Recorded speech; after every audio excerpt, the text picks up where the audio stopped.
So we all know by this point, anytime there is any sort of whisper of Halo rumors or any murmurings of any sort of development issues within 343, the media eat that stuff up like piranhas. Well, recently, a former developer at 343 made some very quick remarks about his time with 343, and articles took what he said and contorted it into a negative story to make it sound as though Halo Infinite is doomed before it ever even releases. And I'm not even going to go into all the things that these articles were saying about Halo, I just want to focus on one thing in particular. And that's the fact that a lot of these articles were running with this idea that the game wasn't going to be an epic masterpiece. Well, this quote led to a bunch of different takes from gaming personalities both big and small. A lot of people were saying that if this isn't the greatest Halo ever made, then it's a failure. People were saying it needs to be a masterpiece. Well, I'm here today to tell you that Halo Infinite only needs to be one thing: fun. So let's get right into it.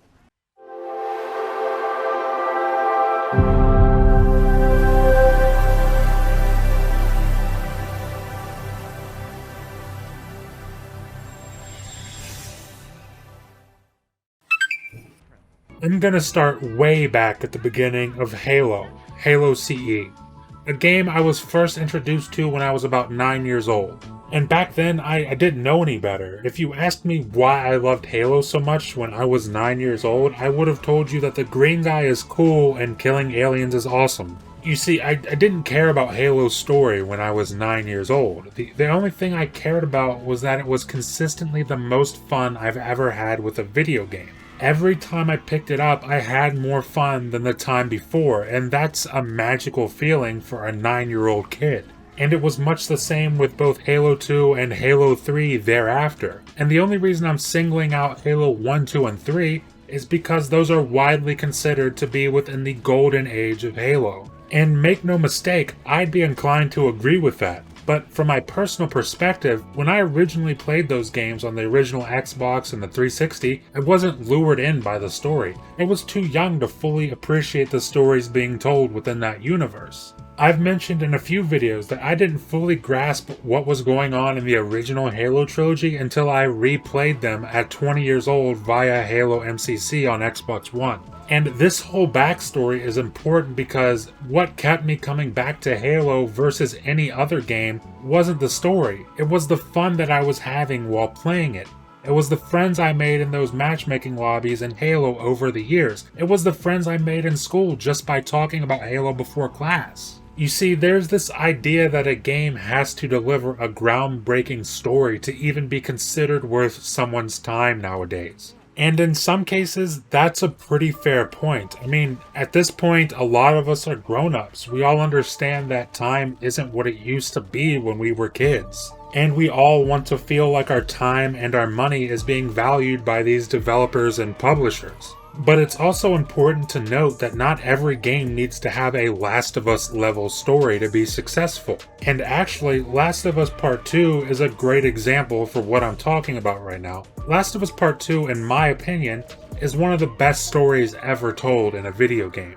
But am I itching to play it again? No, not really. And it's not because it's bad, it's actually really damn good. In fact, I have a review of Last of Us 2 on my channel. If you'd like to check it out, I'll leave a link to that in the description. But the problem with The Last of Us 2 is that it wasn't fun for me to play. The game's story and its gameplay is so tense. And there's such an overwhelming sense of dread and anger when playing that game that I'm just not dying to play it again. It's one of those games that I'll experience once and maybe never again, but I will always remember it. Whereas a game like Halo is about its replayability, and I can't even begin to count the number of times I've gone through every Halo campaign. Let me be clear, every Halo campaign except Halo 5, because I've only beaten Halo 5 once. But Halo is a game that at its core is carried by its fun factor. Is the story important? Absolutely it is. But is it the most important part of Halo for me? No, and it never has been. Now, does that excuse poor writing and storytelling like in Halo 5? No, it doesn't. In fact, it's the biggest criticism against Halo 5. I just think that when we're talking about Halo Infinite, it's important to keep in mind that Halo is all about fun. Am I worried about Halo Infinite's story? No. I 110% fully believe in 343's ability to create a compelling story, because they already did it for me with Halo 4. I mean, many of you who have followed my channel know that Halo 4 is my favorite Halo story to date. And when it's all said and done, it's all about if 343 can create gameplay that keeps pulling you back in. It's about sustaining that multiplayer community and feeding regular updates with new playlists. If Halo Infinite really is a 10-year plan for 343 and Microsoft, it's about keeping us updated on future story content for the campaign and delivering on that content. It's about delivering a robust forge for people to create the maps of the future for Halo Infinite. It's about spreading the message of fun via word of mouth, and having a fully free-to-play multiplayer across 2 generations of consoles and PC is extremely important in this regard.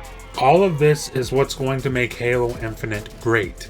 At the end of the day, I'm not worried about Halo Infinite or its development. 343 knows what they have to do to deliver with Halo Infinite. They already know that it's the most important game that the studio has ever made. I have absolute faith that 343 will deliver their best Halo game to date. I mean, we've already seen the gameplay and it looks fun as hell. Just give me a solid story and some fun multiplayer to go with it, and I think this game will be sitting pretty atop the Reclaimer trilogy of Halo.